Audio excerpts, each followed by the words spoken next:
Hello and welcome everybody out to Game of the Month discussion number 32.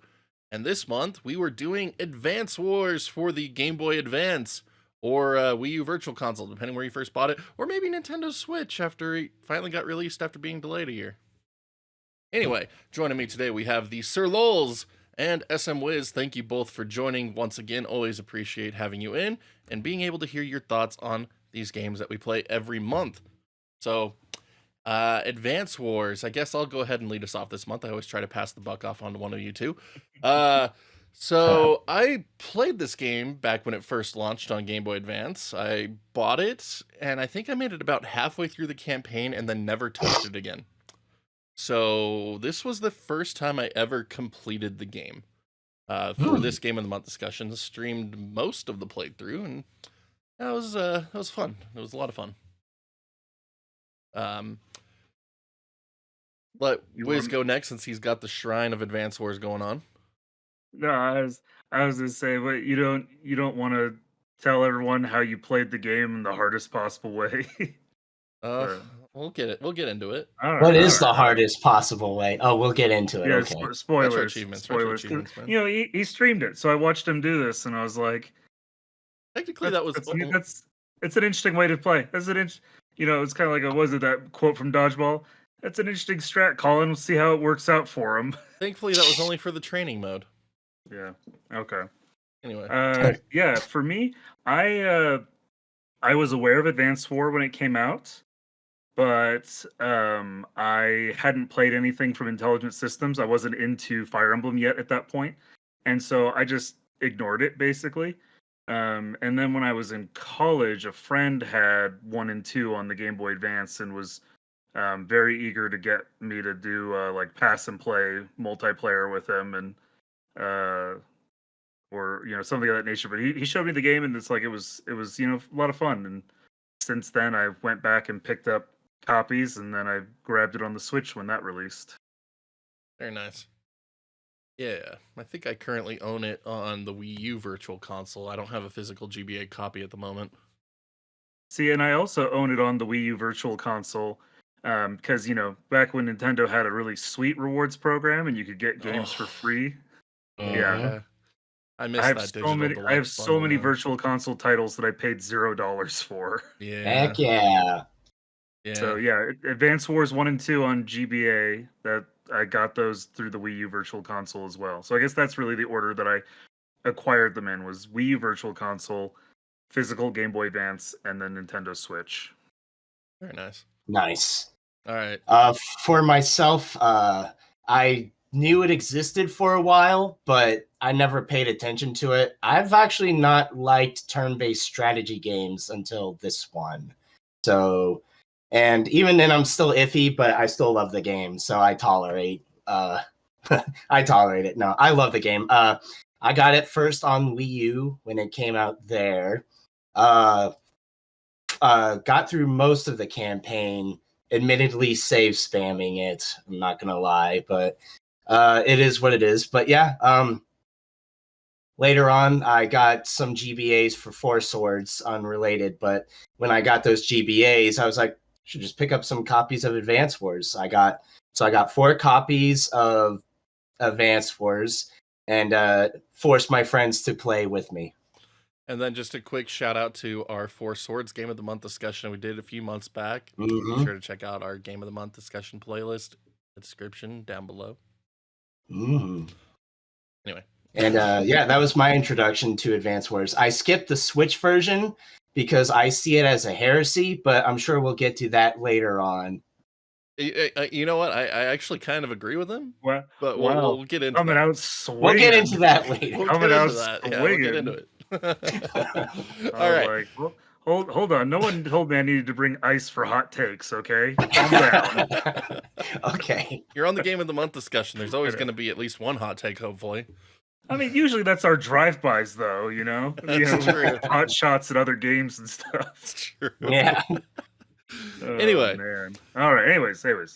So Advance Wars, turn-based tactical strategy game where you command your military units to go and take out the other player's military units, and I was actually quite impressed with just the amount of content that is in this game, being the first entry of the franchise on Game Boy Advance.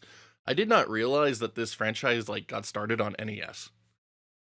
There was Yeah. like NES Wars, Super Famicom Wars, and now the GBA Advance Wars. So I mean, they just kept it going with the system that the game was on, which I thought was actually pretty cool. But after the DS, this franchise seems to have unfortunately died out until the remakes of Advance Wars 1 and 2. But yeah, Yeah, you mentioned me having a shrine, but you'll notice that I didn't put the DS titles out. I didn't want people getting mad, like having a foaming reaction at seeing them. Oh man. Anyway, so Anyways, there's the training campaign, the full-blown campaign, the war games, and then multiplayer. Like there's a lot of content in this game, and it just kind of blows my mind. And then there's also the hidden secret difficulty for the main campaign as well.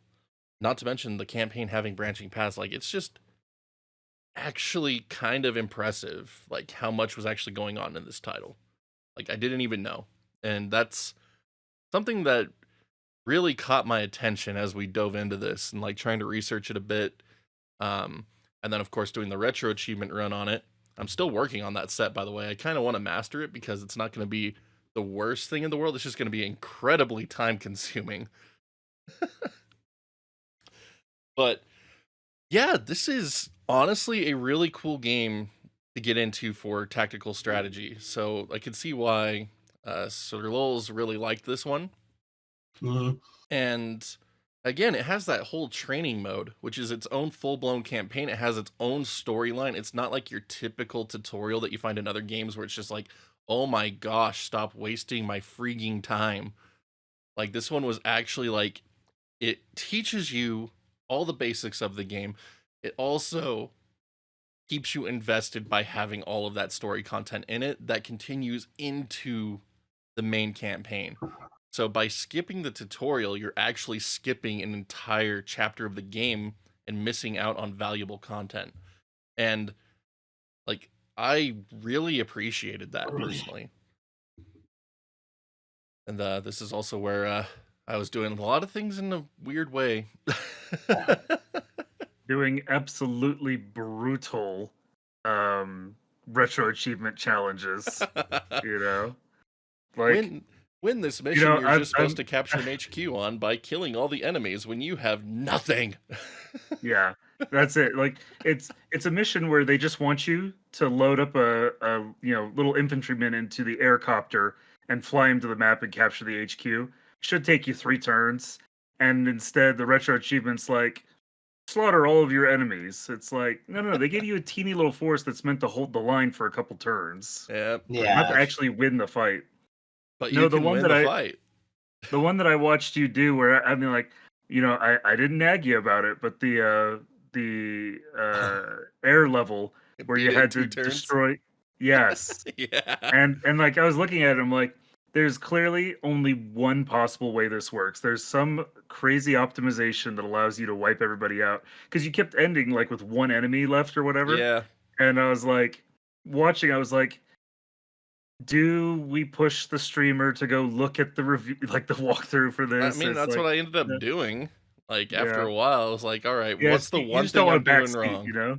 You Yeah, just don't want a back seat. and I mean, it was. It's like I moved a guy here instead of here, and that's what literally did it. It's like that's Brain obscene. difference. Like that's obscene. Yep. No, I was Yeah, happy the to. AI is super predictable, I believe. It's very exploitable, we should say. Yeah. Because Yeah. if you move certain units into certain places, they will always do the same move. So it's a very repeatable game. So there's a bunch of like S rank guides out there that just show you where to move every unit every turn, and it's like Exploit the algorithm. oh boy, look at that. That's just crazy. But no, I was happy to go through this playthrough pretty much guide free, other than that one in the tutorial where I was like, okay, I don't know how to beat this in 2 turns. But yeah, I mean, it was fun. Like I really enjoyed I enjoyed the story, even if it was kind of out there. I think my favorite part of it, air quotes, is the whole like they put this kid in charge of the army and he doesn't even know how bases work. It's like, Yeah. I you're mean, gonna get we just love our child soldiers so much in yeah. this game. Got Andy, Sonia, like just these two child commanders. Yeah. It's like At least Days of Ruin tried to make an explanation why they were like that. yeah. I never played the Different DS game, ones. I Actually, played a never little played bit any of. them but one. To be honest, I never played a two. good bit of Days of Ruin. That might have actually been the first one I played, and then the Wii U version came out. But I don't remember well enough to say for sure. But yeah, totally different game, but Yes. still Advance Wars at its core. Yep. Ended a series. Yeah. That's but- unfortunate. Yeah. Anyway, getting back to Sure. Advance Wars 1. Yeah, so that's actually one of the things where I'm a little unsatisfied with this game, because you touched on the story, because the ending feels incomplete, you know, because you have this enemy, the big bad, who's been maneuvering and manipulating all these nations from behind, you know, the curtain, Yeah. and then you end without like a resolution, right? Like we don't know why he's doing what he's doing. No. We don't know where he came from, and we don't have a direct conflict with him. You know, it's just Until he starts one. That's our whole reason. yeah, but no. I mean, like there's no showdown, right? There's no fight with Vader on the Death Star, or like there's no like direct confrontation with him. Well, that's what the last level is. I don't know. It feels unsatisfying. Like narratively, it's just like Yeah. like it feels True. like you have to play two to get the actual whole story to this game. Yeah. Yeah. I never that's beat fair. the first one. Is your complaint kind of a lack of a cliffhanger where there's at least a join us in part 2, you know? No, not even like that. No, it's more like it just I don't know, it ends. just doesn't feel like it addresses like the whole setup of why we've been doing any of this, you know? Yeah. And the fact that we've got like cloning going on without ever Yeah. like Without addressing that. well, yeah, I mean we take out the clone. Like we do Yeah, take but out where the did clone. he come from? Like how did they set that up? Are there other clones out there? I Why mean, I only would have Andy to instead of the assume other so. COs? I would right? have to assume there's more clones out there. But yeah, the story is it's serviceable, but it's definitely not as fleshed out as one would hope for. Yeah, like the story feels like a weak point in the game for me. And it's funny because you touched on like the just kind of like honestly shockingly massive amount of content for a Game Boy Advance game, you know? Yeah. And like I agree wholeheartedly with that. There's a ton of stuff to do in the game. And the gameplay is fun. It's a lot of fun to play. But like the narrative sections in between are sometimes, just lackluster. Yeah. I can agree with that. Still enjoyable, but yeah, it's definitely like all right, clones are causing strife. It's all oh, it's this guy doing it. We found him. And then you do like 2 levels against him and it's like, okay, we're done. Meanwhile, here's the thing that bugged me most about the story, bit of a spoiler alert for anyone that hasn't played it. Sonia knows that like nothing that's happening is actually like what it appears to be, but she just still throws people to their deaths. Yeah. Like even though she knows that it's not what it seems to be, she's like, no, just go throw your infantry and your tanks at these people. Just yeah, like well, this isn't. She's filling. Sorry, I was gonna say she's filling the trope of like intellect over emotion, right? Like to an extreme where it's like she sees the chess match happening and she wants to see where it's going, and so she's not gonna say anything to anybody about it. Yeah, it's weird. Like I said, it's serviceable. I don't hate it. It's not gonna win any awards for its writing, but there's just some things that are just like, oh, okay. And it sounds to me that you said you have to play the second one to kind of flesh that out a bit more. So it's like, okay, I need to play the second one now. And I cut SirLolz off. I'm sorry about that. No, you're good. I was just gonna say, yeah, in this world, people don't have rights apparently, or something. Well, they're in the You know, military. like, They yeah, don't have go rights die. anyway. Yeah, you're right. Braun the You Family made a enlisted. comic like this. Yeah, it's like, yeah, this isn't Fire Emblem where you care for your troops. Go out, I'll make more of you. Yeah, exactly. Which is funny because, like, so when I was in college and finally played Advance Wars for the first time, by that point I had discovered Fire Emblem and was getting very deep into that series and loved it, which is what kind of opened me up to being interested in these. And my friend and I had very different ideas because I had a more difficult time getting into this because you don't have any like continuity between your troops. Yeah. And for him, actually, that's why he didn't like playing Fire Emblem at all. Is he's like, no, I want to just throw people into the meat grinder, and I don't want to have to worry about preserving them. I actually have to agree, because that's why I don't play Fire Emblem either. It's like, I'm sorry, I don't want to babysit adults. Just give me units that I can fight with. See, I did play Fire Emblem back when it first came out in North America on GBA. So I picked that one up. And yeah, your people having permadeath like really messed with me for a long time. Yeah, I can't do Fire Emblem, because then I become too paranoid about how do I save everyone? How do I save everyone? I was like, I mean, and at that point, part of the challenge of it, but yeah, the only other tactics game that I have actually like regularly played was Final Fantasy Tactics on PS1. And so your people can permanently die in that game as well, but if you can end the battle or you could go and revive them, obviously they're not dead, but if they hit their countdown timer, they turn to a crystal. So Fire Emblem was definitely a step up for me in like crap department. And so Advance Wars being more RTS in a turn-based shell does fit more naturally with my preferred play style, so I was really enjoying it. I kind of wish that the campaign let you have more bases in certain times. Like, just the last level is kind of what I had hoped to see more of in the final chapters of the game. But maybe some of the challenge maps are more like that. I don't know. The multiplayer would probably definitely be more my speed in that regard. But yeah, like I really enjoyed being able to build units and strategize and do those kinds of things with it. Like it was fun. It was a lot of fun. Yeah, to me, the multiplayer is what really shines, because that's when Fog of War actually works. So you can actually use it without having to worry if your opponent's going to be cheating. Yeah, like the campaign was fun, but by far, that's where I got my enjoyment of Advance Wars was the multiplayer, which is actually, I don't know if this is a good segue or not, why I don't like the Switch version. Because yes, it has online multiplayer, but only for 2 players. And I'm sorry, but it's like, if I can't throw down against 3 of my friends on there, I don't want to do it. Huh. I was like, yeah, because it says 1 to 4 player. I didn't realize that. Yeah, that's local. Online. That's local only. That's kind of well, now annoying. they're just. I mean, that's just like the Game Boy Advance. Then you didn't play online with your friends on the Game Boy Advance. Yeah, but the Game Boy Advance didn't come out in 2023 or 2024, whenever the port came out. You know, like, and the fact that they had online multiplayer at all for 2 players, but not the 4. Like, yeah, I mean, I'm sorry, you don't.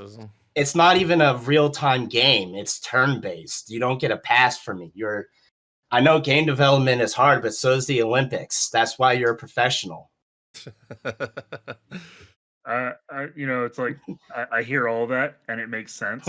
At the same time, if you're complaining about an online gaming experience on a Nintendo console, you've maybe missed the mark a little bit. Yeah, just a little bit. And I say this as like a lifelong Nintendo fan. I'm firmly in Nintendo's camp, but it's like eyes wide open to people's flaws. You don't you don't game on Nintendo for the online experience. It's true. And I mean, that's what's kind of sad about it. If anyone watched my broadband adapter video too, because it's like Nintendo was one of the they were one of the pushers of online stuff. NES, SNES, N64, And then when it actually mattered, they're like, Go yeah, we're one gonna back console. out. We're gonna back They out. threw in the towel. They We're gonna they back were out. like 1 year too early on quitting because Oh my gosh. as far as because living in a world where like they were trying to do either satellite internet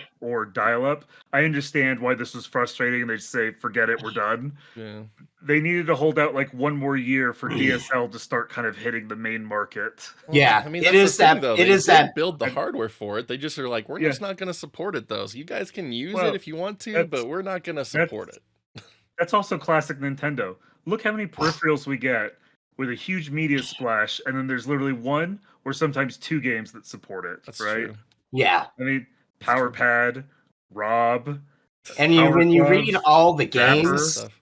yeah, and when you read Yeah. all the GameCube games that were gonna have online play but didn't, it's Oh like, my gosh, it hurts. It "Ah." hurts to think that we were gonna get Splinter Cell multiplayer on the GameCube. Like, it would have been so nice. There's actually been a recent discovery in the last year. Crash Team Bandicoot has netcode in the GameCube version, Oh, and you wow. can actually mod it to enable the menu. But if you try to connect 2 games, it doesn't do it. Yeah. But it's like Right, it's so 'cause close. There's no server backend Yeah. and all Yeah. that. Well, even in LAN mode, it's like And, it's so weird because the code is there. You can have 2 consoles detect each other, but the moment they try to connect, it doesn't do anything. It's like so close. Yeah. Need someone to ROM hack probably that. abandoned it before they wrote that part. Yeah.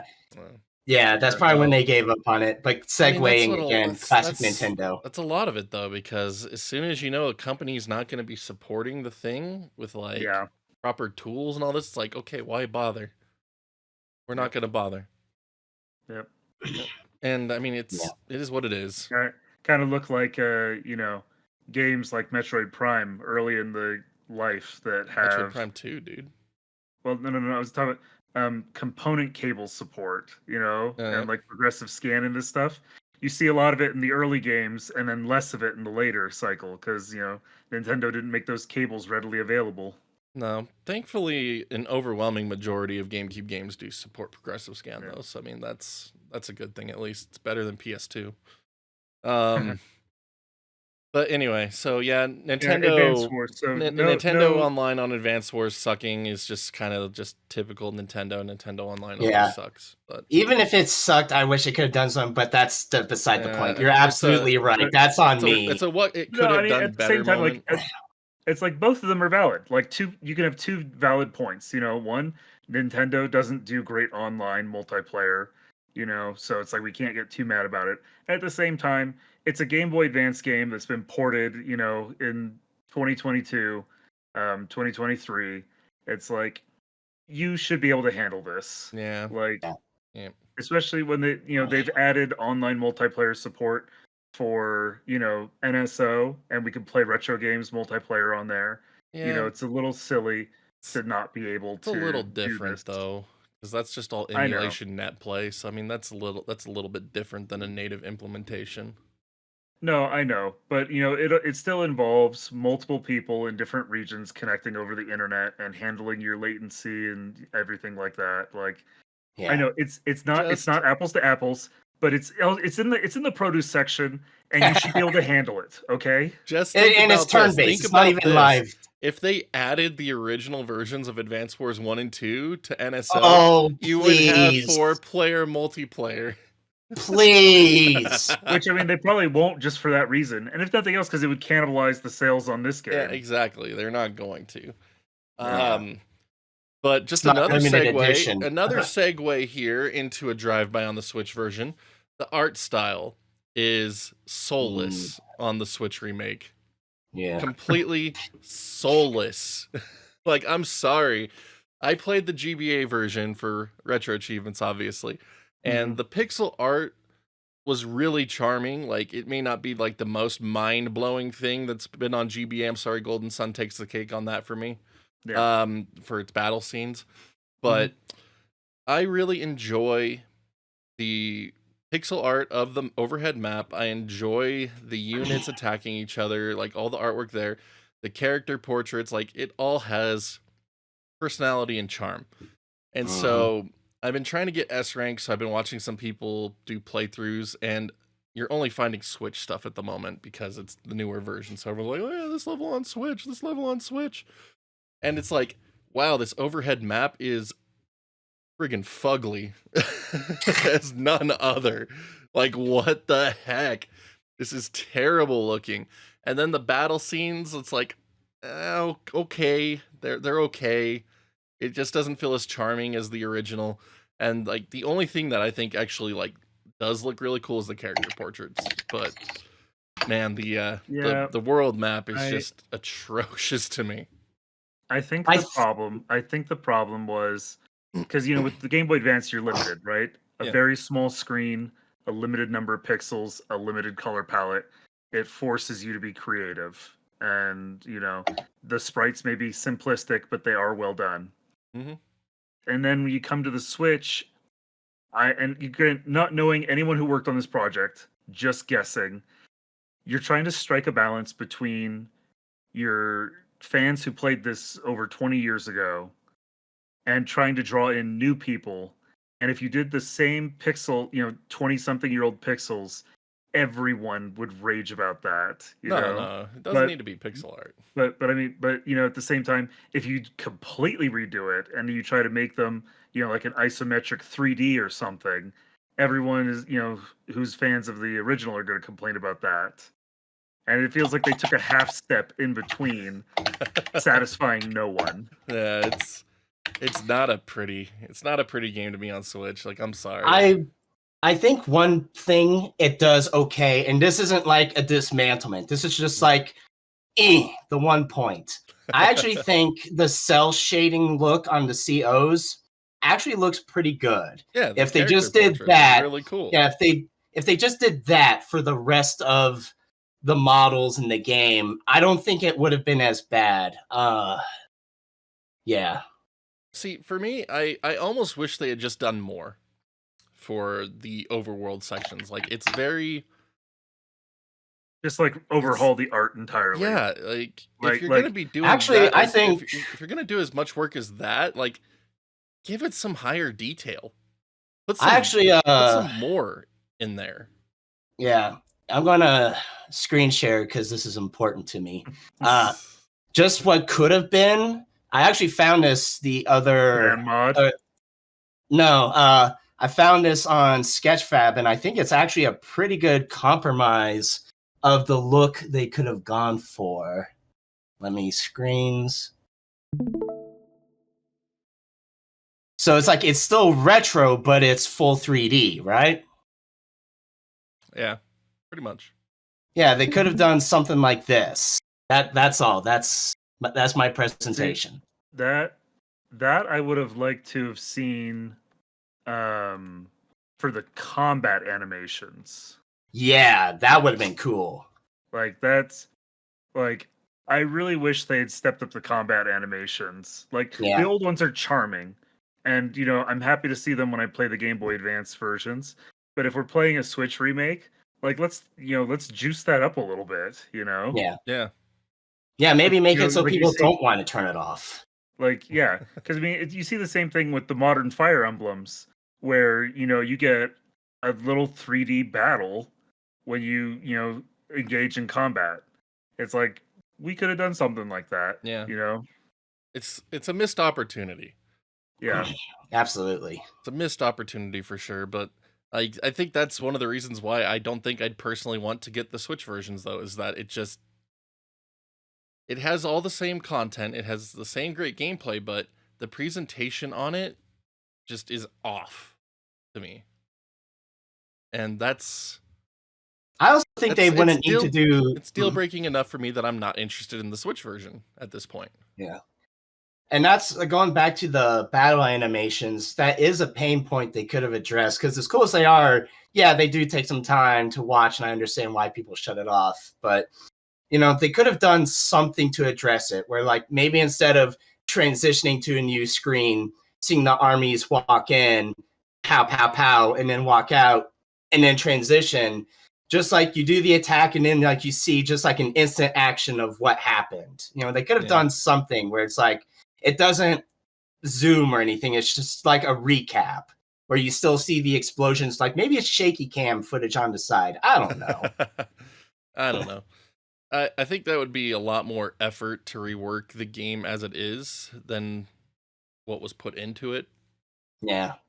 But yeah, it's just a missed opportunity. Yeah. That's all. Yeah. But going back to the artwork, so I also really appreciate how every single faction, their units, because there's every faction has the same type of units, Yes. but they all have different artwork, which is really cool. Yeah. I just Also really different appreciated music. that. Yeah, it's not like when you're playing StarCraft and all the SCVs are the same, but they're tinted different colors. Yeah. right? Yeah, It's exactly. like it's little things, you know, like when you're going up against Yellow Star and like some of their guys have like Takamas or things, you know. It's Yeah. like And they've got it's fun. they got freaking prop planes for their jets, and the Yeah. Eagle has freaking A10s. Like Yep. it's hilarious. But yeah, I really appreciate that because it gives every faction a more unique identity, even though they have the same units. So, I mean, the artwork just really conveys their own sense of uniqueness. And then, of course, each commander has varying stats and abilities that go into their units on top of that, further giving them their own feel, which is, again, something I appreciate. And so the campaign, you can get 3 commanders by the end of it, and you get to know them pretty well. And then, obviously, the challenge maps where you can play with the other commanders after you unlock them. And so it's just really cool to me. And the fact that the campaign had branching paths depending on who you picked and what you did, and also changes the outcome of the last level on who you get to play as. Just, wow. Like, it may not be pretty like good for super in depth, but the fact that it happened at all, it's like, wow, that's intense for a GBA game. Like, that's fantastic. Yeah. And it's nice too because, you know, you probably have a favorite out of those list of commanders, or at the very least, you have one that you just don't enjoy playing as. And so it was nice when you get those options because, you know, sometimes it locks you into a mission and there's no choice. They're like, you will play as this commander. And you're like, but I don't like playing as this commander. This level is going to be harder than it needs to be solely because of the commander that you've chosen for me. So, like, you know, that choice was nice, you know? Yeah.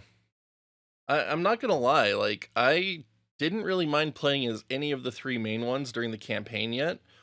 Max's artillery being very limited is probably like my biggest Yeah. moment of the entire game, but at the same time, it's like his medium tanks kill everything in one hit. So am I really that upset by this? If you're on a map with a choke point, then yes, you are upset by it. That's true, and you usually got stuck on choke points when you were doing max only missions, so Yeah. it's true. So where it's interesting is when you get to, you know, and this is where now, because I played 1 and 2 back to back, and now I'm trying to remember, did 1 have missions where you managed 2 COs at the same time? I think it did, Just the right? That last was level. Dual Strike, wasn't it? Just the last level where you The got last the level? 3. Okay. You had the Mm. 3 get- you- COs. Yeah, the 3 Hmm. COs. You get Last some of level. that, I think, in 2 as well. But yeah, being able to pair them in ways like, so when you can, you know, take Max, you know, and you'd be like, okay, you're gonna be a tank factory, and you know, we're gonna take the sniper from you know, Blue Ocean or whatever their Blue Moon, whatever their name is. Yeah. And you know, he's gonna pump out all the artillery and the rockets and missiles.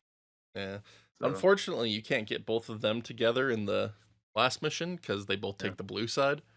But that was another crazy thing. Like, I was reading on how to use different COs during the various missions to get them in the last mission, I mean, and you can literally get everybody to appear there. So it was like, oh, like you could get friggin' Olaf there.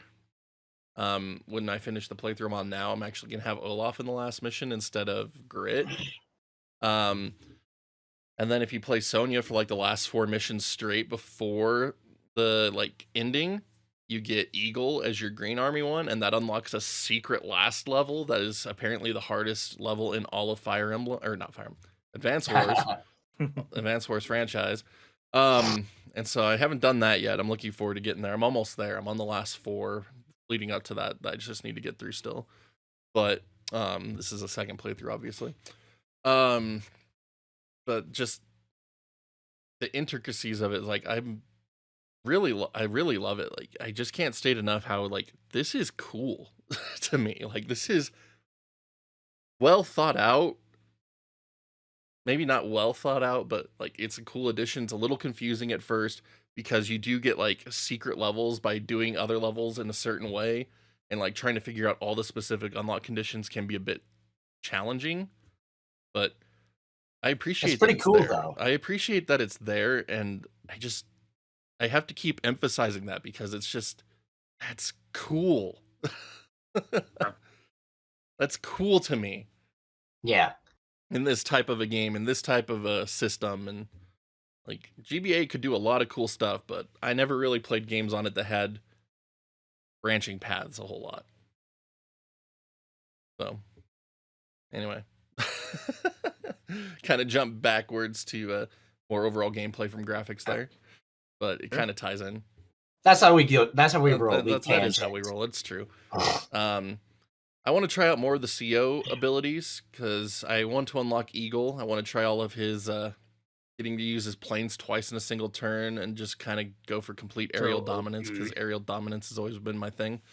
There's like when you roll in with a squadron of bombers and you activate his powers so you get to use them twice their turn, it feels like cheating. It just straight up feels like cheating. Exactly. I want that crap, man. That is one thing, now that you mentioned air units, I find kind of silly that I get that units can't pass through enemy units. That makes sense, but it's a plane. Yeah.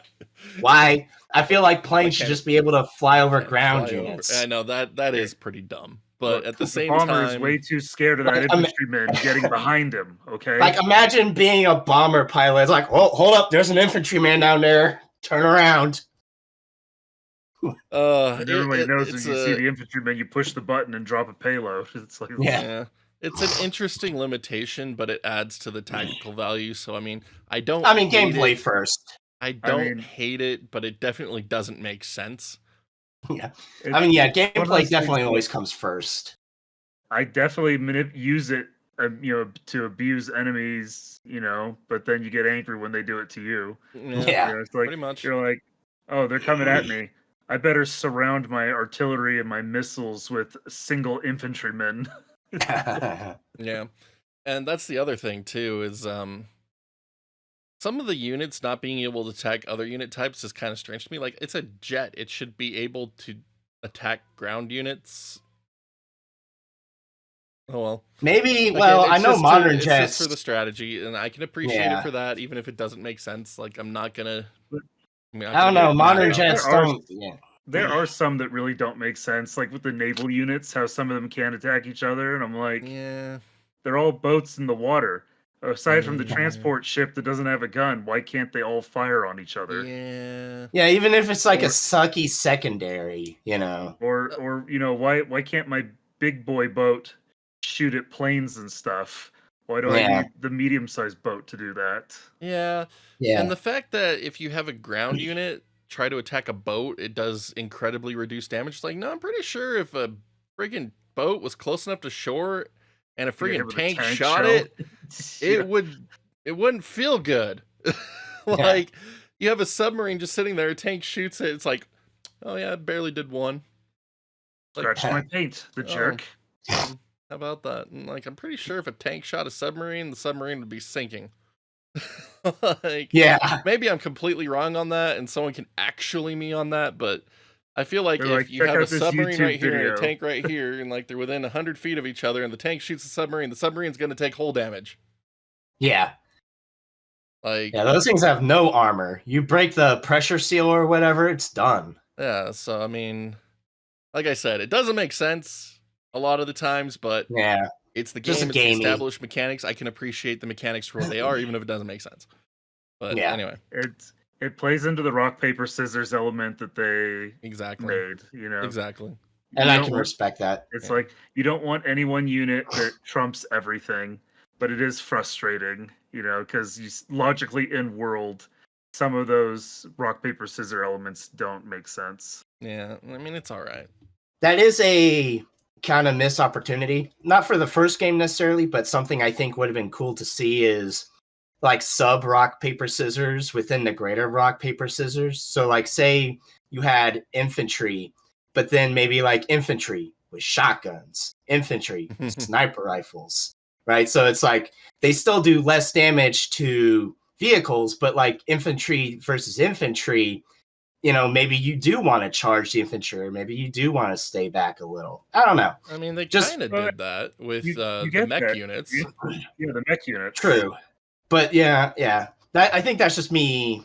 Yeah, that's just forget what I said. That's Having stupid. more of it would have been good. You want more of it, and I get Yeah. that too. Yeah. You know, it's like Yeah.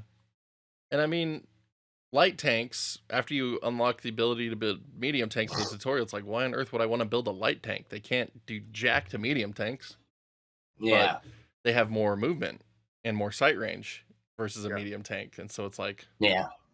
light tanks are used to plug holes and hold gaps, while I build up enough money to build medium and heavy tanks. yeah. The Which is, capture you know, mechanic for getting money is interesting too. Yeah, I was going to talk about that because this game, like, you know, any other war game, is a game of economy.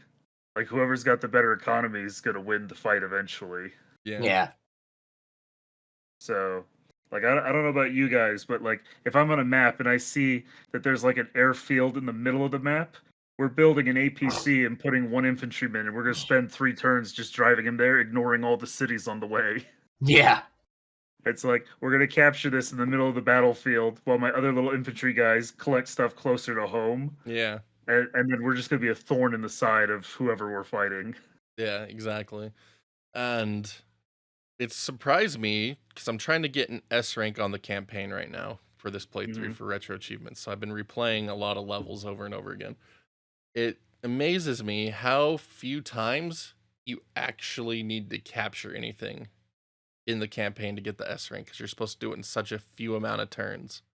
And so it's Yeah. like the way I played when I streamed it is like, yeah, this is an awful I couldn't way do to it. play through it for an S rank. And it's like, my gosh, this is nuts.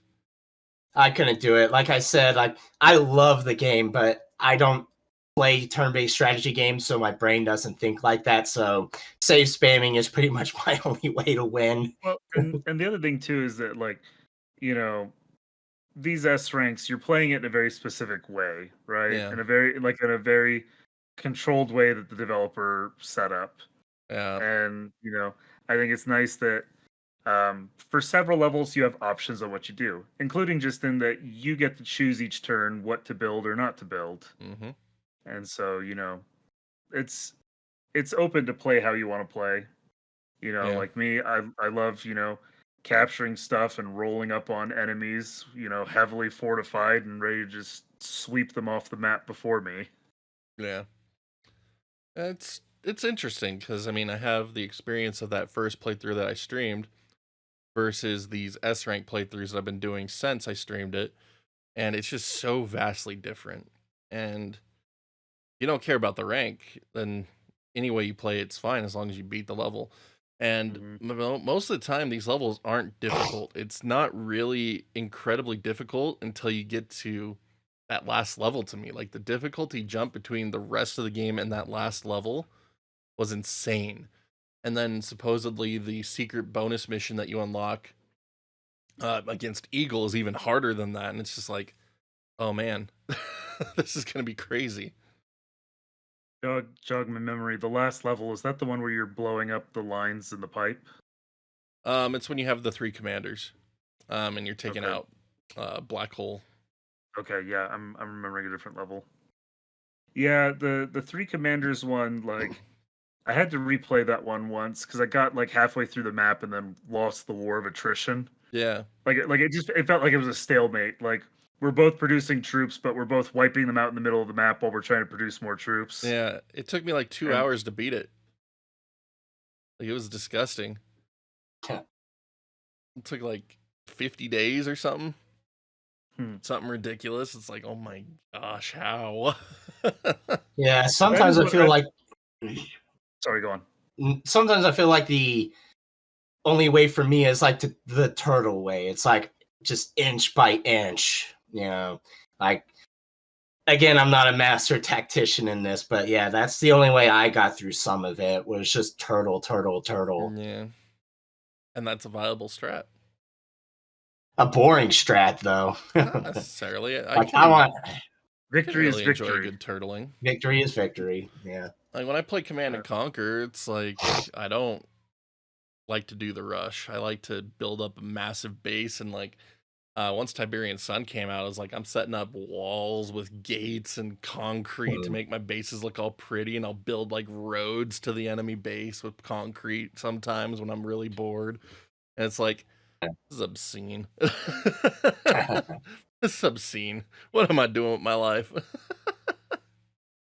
Yeah, I mean, it's like my strat with StarCraft, when you like, yeah, you can rush bases, but it's so much funnier to just bunker down and build an expansion base or two, and then roll up on your enemy with 2 full squadrons of battle cruisers or carriers. Yeah, exactly. Just That is something more I enjoyed about the multiplayer, because when it's a computer, you don't have a choice, right? You feel like, okay, what am I not doing right? But when it's multiplayer, you don't get that luxury. It's like, okay, I got to change up my game.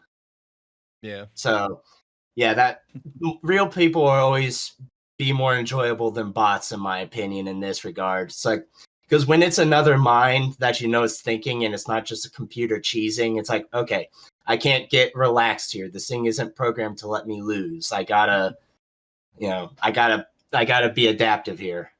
Yeah. I can see the appeal of this game's multiplayer personally. Now that I've played the single player as much as I have this month, being able to do turn-based multiplayer with this would actually be pretty interesting. So, unfortunately, we weren't able to get a multiplayer session in like we had hoped. Dang life. adulting. One thing, as someone that has played the multiplayer, my one critique of it is with the fog of war enabled, maybe it's a non-issue, but like if there's an artillery unit and it attacks a enemy unit, the animation still plays, and it's like, this is the player that was attacking. Well, I guess it's your turn, so they already know, but it's like, this is the unit that attacked you, and this is the terrain it's in. It's like, you can't see it. It's hidden in fog of war. You should just see devastation. So outside of that, I think it's pretty good. I can understand that. The one thing about the fog of war, just real quick, I hate that your own buildings don't expand it at least a full circle around itself. Like, I think that's the dumbest crap. It's like, I own this building. Do I literally have no staff member looking outside the window at any point? Yeah. Yeah, no Joe on a sig break. Yeah, it's like, dude, no one is like, we don't have anyone on guard duty at the front gates that'll be like, all right, here's our vision range. Like, I hate that. Like, I move all my troops away from the base. It's like, I can't see crap.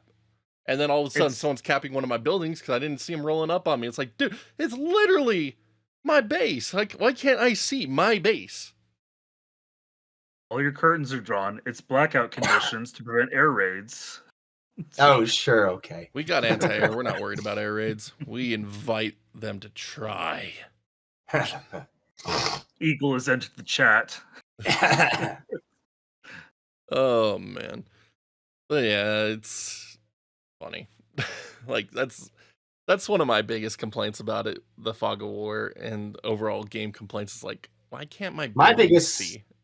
My biggest complaint about fog of war is that the computer completely ignores it. I hate that. It's like, it's just a handicap to me. Yeah, pretty much. I will say this, though, at least they respect the fact that they can't see your units when they're in forest. Yeah. That's about the only thing of the fog of war aspect of gameplay that is respected by the CPU. Otherwise, they know exactly where all your guys are. It's true.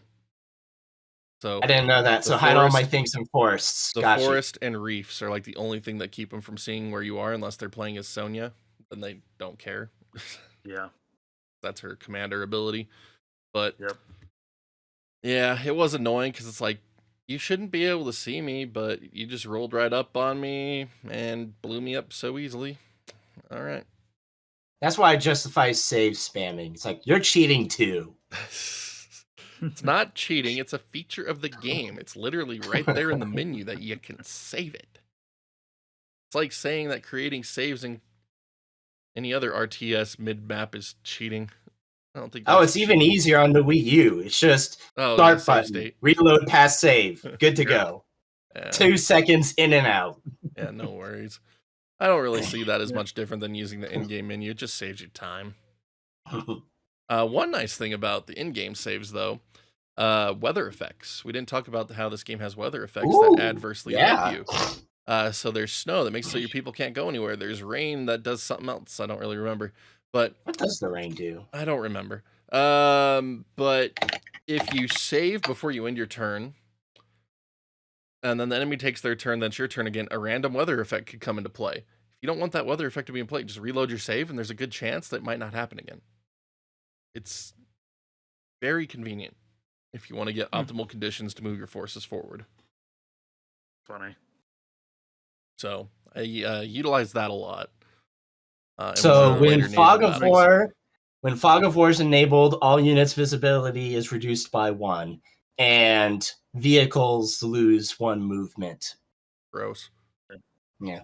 So yeah, we talked about the environment. What we haven't talked about too much, I think, is the COs and their powers and things like that. Because I mean, I don't know about you, but there's some where I'm like, there's some that feel like they're always useful, some that are sometimes useful, and then some where you're like, you're never useful. Like, why would I ever play as this character? Yeah. Definitely a tier list. Yeah. It's funny because that online version that you linked us to, it has them listed in their tiers of like power. Yeah. It's like, oh man. Yeah. I purposefully ignored that. It's like, if I just for that, it's like, I don't want to know. Yeah. But yeah, the COs are a pretty nice touch because they are, again, maybe not so much with story, but with multiplayer, you do kind of get the focus on the thing you want to do. It's like, do you like artillery? Do this guy. You get plus range in your artillery. You like tanks? Pick Mac. Or not Max, Sam. Yeah, Max. No, Max, yeah. Yeah. No, Sammy is... she gets the movement. Yeah, she get all her infantry get extra movement. And power. Yeah, so you do kind of get to play around a specific play style. Olaf, his units are not infected by snow. Yeah. So yeah, the COs are kind of nice. And like you said, the balance, I very much enjoy when there's not necessarily a right or righter solution. It's just, what is the best tool for this particular job? Kind of like the Halo sandbox. Everything goes back to Halo. But yeah, it's like based on the map, who you're playing against, what you got, different COs are beneficial, and I like that. Of course, purists right now are probably yelling at me, referring to that tier list, but I stand by my case. Your normie who's just playing this with his friends on the way to school, they're not gonna know. Yeah. So we haven't touched on audio yet. I think for Game Boy Advance game, the audio work on this game was a lot of fun. Like, we got some pretty There's some interesting bangers in Yeah, we there. got some pretty interesting music. The sound effects are working for what is happening. And yeah, it never got irritating to listen to it. That's the whole thing about Game Boy, Game Gear, and Game Boy Color, Game Boy Advance for me. I usually played with the volume off at all times. Just because it never appealed to me in a lot of games. Sometimes it gets super repetitive. Sometimes it just sounds like crap. And so I've yet to turn the volume off playing Advance Wars. Personal favorite of mine is the mech trooper when they fire. Like, I love a good of a rocket firing. Just that censored him. There it is. Yeah. Whoosh. Yeah. It censored you the first time. I know what I said, computer. But yeah, the fact that they were able to get that sound on a GBA chip, that silent, that woof, like, I love it. Yeah, it's got some oomph to it. Yeah, I can appreciate the audio work of this game. Yeah, and the soundtrack is great. don't know if it's every CO, but at least every faction has their own track. Is it each CO? Now I'm curious. I'm not sure. I'm not sure if it is because I haven't gotten to play as the other factions a whole lot. Just in the last level, I got to play as one or two of them. Yeah, I mostly just played as the Red Star, so Yeah. I never got to really try the other COs. Yeah. I'll let you know here in a second. All right. Well, in the meantime, Wiz, did you have any thoughts to share on audio work? I really enjoyed the sound effects. I think the music is serviceable. Like, you know, when you're playing it for long stretches, I don't think it gets tedious, which is good. I don't think this is also a game though where I'm pulling up the soundtrack to listen to as background noise while I'm working on something. Nah. So Definitely not. it's serviceable, but the thing is, not annoying is still a high benchmark to hit. Because you talk about like playing other handheld games. There's definitely like some games like you play Pokemon, and while Mhm. you're running around and actually playing through the game, a lot of times you leave this music on. But those parts where you're just grinding to get levels, you turn that off because just hearing the battle music over and over and over again back to back gets tiring quickly. Oh You man, know? Yeah. I turn sound off in Pokemon quite frequently. So Like- yes, like each this- CO does get their own music. That's Yeah. cool. Good for I them. couldn't remember if Just every more CEO variety. did or sorry, CO did. I thought like they had their own sound effects when they triggered their abilities. But I At couldn't remember if least they had their own tunes. some of them. For example, Sammy, Max, and Andy have their own theme. So I don't know why that wouldn't be true for the other COs. Which I guess makes sense because the artillery guy for the blue guy, like Yeah. you know who I'm talking about with the trench Okay, coat, the his sniper. theme is like really laid back and relaxed, kind of Yes. like he is. So Yeah. it kind of makes sense that they would each have their own theme song, which is pretty good. Again, already adding to this content for this game. Yeah, just a lot more attention put into it than really needed to have done. So Yeah. And helps especially when you amplify the whole consider package. how big audio files are and how Yeah. difficult that was for Game Boy Advance, right? Yeah. Like you trade a lot of game when you start putting advanced audio in there. Yeah. Yeah. I think what was the biggest size GBA card? 32 megabytes. Maybe. I think 32 megabytes was the biggest card size I'm like, that was released for GBA. I dumped my collection like 3 or 4 years ago. I can't remember anymore. And then like I think most GBA games were either 4.8 or 16. I think there's very few 32 megabyte games. I think Max Payne for GBA is one of the few 32 megabyte games I can think of. Also, very impressive GBA port if you've never seen it or played it. Max Payne. It's a isometric 2.5D representation of the first Max Payne game, and they have voice acting in it and everything. Like it's insane. Like it's so well done. Nice. Yeah. So we've kind of talked about other areas of the game. I want to just spend a second to talk about critiques. I mean, we've kind of been throwing them in up to now, but just to summarize certain critiques on it. For me, it was just unit type damage being a little odd for certain things, but it plays into overall mechanics, so I'm not going to ding it for that. But I think another really big gripe that I had with the game is just being able to unlock everything takes an insane amount of grinding, because after you beat a mission, depending on your rank, you earn coins that you spend in the item shop, and it takes a lot to get everything. And I don't know, I feel like that kind of, I don't know, maybe back when we were kids and had all the time in the world, it wouldn't have been as big of a deal, but like it just doesn't respect your time these days, and I think that is problematic if you want to be able to unlock the commanders you want to play as that are locked in the item shop. And then even doing campaign replays to unlock all the guys that you get through that is also just another grind. So it's kind of my biggest area where I'd be like, I wish that had been more streamlined. But it doesn't break the game. It's just obnoxious. It feels frustrating to beat the game and not have everything unlocked, right? Like the unlocks should be tied to like clearing a level, right? Yeah. That's what it feels like for me personally. I But mean, that's pretty standard fare. But yeah, because it's like you have to do this branch to have the ability to purchase this guy from the item shop. You have to beat the game to unlock this guy. You have to do this path and beat the game to unlock this guy. And it's like, all right, so I have to beat the game like 5 times to unlock just these guys and be able to just buy them for some of them. And it's like, that's kind of obscene, but is what it is. So what?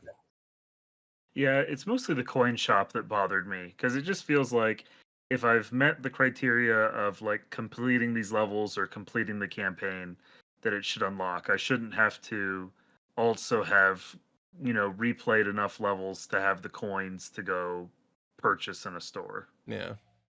Like that's the element. It's like I don't mind the replaying of levels so much because I mean I think that the gameplay is fun. Yeah. If you're doing it back to back, yes, it may be tedious, but Yeah. like it feels almost like you get tedium forced on you when you have to grind out coins to buy them in a shop. So that's where I think there's a little bit of a like, trip and stumble. And if there's already secret unlocks in the campaign, like secret missions, I feel like unlocks could or should have been attached to those instead. Like, you're already doing the secret thing. Here's the secret CO for doing the secret thing. Yeah, and I mean that they do that to a degree, but you still have to get the coins to purchase them sometimes, it's like, I think. Yeah. Instead of saying you met the criteria, here's the reward, it says you met the criteria, now go to the store, and if you've got enough coins, purchase the reward. Yeah, that's like the reward that's is the problem. option to purchase something. Yeah. So yeah. For me, returning to the segue, most GBA cards were 32, but some could hold 64. So there were some 64 ones. I feel like that was reserved for like the GBA video stuff, though. Yeah, probably. Yeah. As for me, you've already known mine. I dislike that the computer ignores Fog of War. That's a big no-no to me for strategy. Because I know computers cheat at strategy games, but they're at least not so blatant about it. Yeah. Minor nitpick with the multiplayer, where if a unit's in Fog of War doing an indirect attack, the animation still plays out. It's like you don't know what hits you. That's the whole point of a surprise artillery barrage. I don't like the idea of being able to like stop tanks with infantry units. Like, I don't like the iron wall that you can build with units, just to, that feels a little silly to me. And you don't think you should be doing a Tiananmen Square with one man standing out to stop the tank? Oh gosh, yeah. It worked there though, so no. Remember, everybody asked DeepSeek about Tiananmen Square. Uh-oh. I will not. Outside of that, though, it is the exception. I still don't really like turn-based games, but this one's the exception, so it's doing something right. I think it is because it's that simple but fun rock, paper, scissors, It's like, it doesn't have a bazillion units to drown you in. It doesn't have stats to balance. It's just like, here's a tank, here's some infantry, some aircraft, go do stuff with them. And it kind of, there's obviously an optimal way, but again, I'm speaking as a normie, not as someone that has mastered the meta, Yeah. Yep. And I think that's fair. So I think we can all agree, general consensus, that this is a game that people can still get into today and enjoy. Yes. And I personally think this is a game worth buying. I, again, prefer the GBA version. I would suggest people play the GBA version over the Switch version. But if you don't happen to have a GBA-capable device lying around like a Game Boy player or your GBAs, it's like Switch version, very accessible. I'm pretty sure most people have a Switch. So while I think that it's a little more soulless overall, but it's still Advance Wars, and you get the sequel with it. So, I mean, that's not a bad thing. I did find it interesting, though, that the beginning of the campaign is different for the Switch version. It is. Like, mission numbers don't line up between the Switch version and the GBA version, because I think it pulls in some of the story stuff from either the tutorial or, like, new story stuff to kind of explain the beginning a little bit better. I don't know. I didn't research it enough, and I obviously don't own it. But I found that interesting when I was looking up certain level guides for some tips. Maybe it's because it doesn't match up. It mismatches it. Yeah. Is it because the Black Hole campaign, its tutorial had to be merged with the tutorial for the first game? Something like that? I honestly have no idea. Yeah, I'd have to do a side-by-side comparison to see what's actually different. Yeah, I didn't research it, but it's like mission 1 of the GBA campaign is mission 4 of the Switch campaign.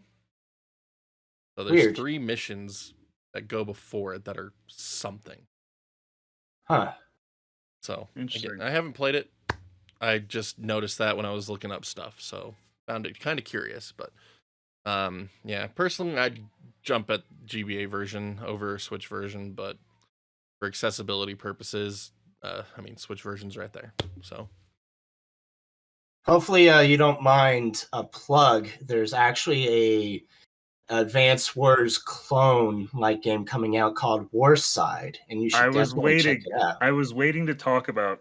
I figured we'd talk a little bit about Legacy, because Warside actually, yeah. If you enjoy, this, it's like, it's a free demo, right? You can download a free demo off Steam, and they're hoping to release the full game this year. Yeah, there's a free demo on Steam right now, though, so there's not a reason to not check it out. That's cool. It's super funny, too, because some of the units they have, I'll tell you, they have a bulldozer unit that doesn't do direct damage. Yes. But that's why I mentioned the line thing. You can push people with the bulldozer, and like if you push a tank into water, it destroys that tank. That's amazing.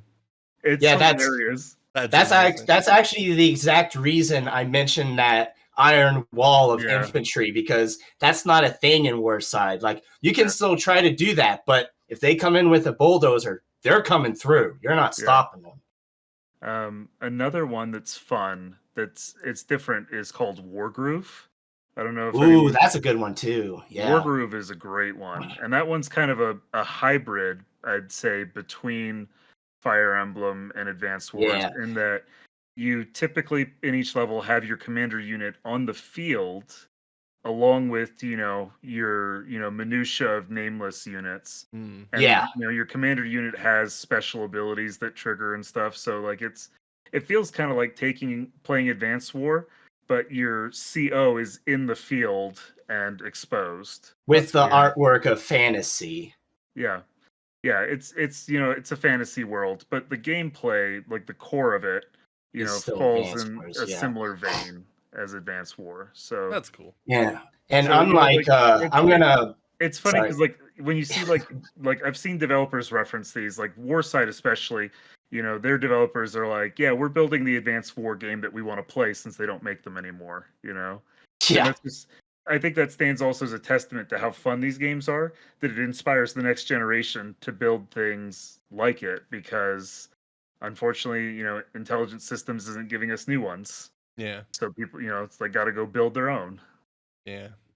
And I do, since you brought it up, what is great with Wargroove in particular, because again, multiplayer's super fun. 1, it's cross-platform.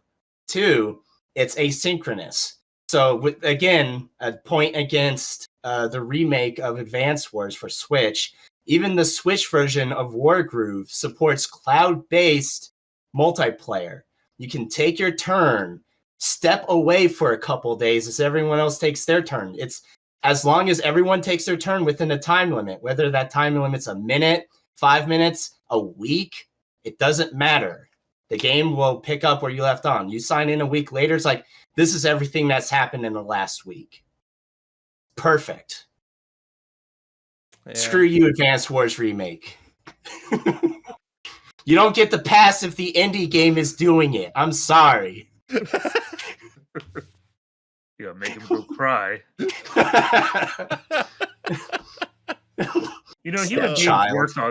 Human beings worked on that. They invested a lot of hours. And they were abused too. Yeah.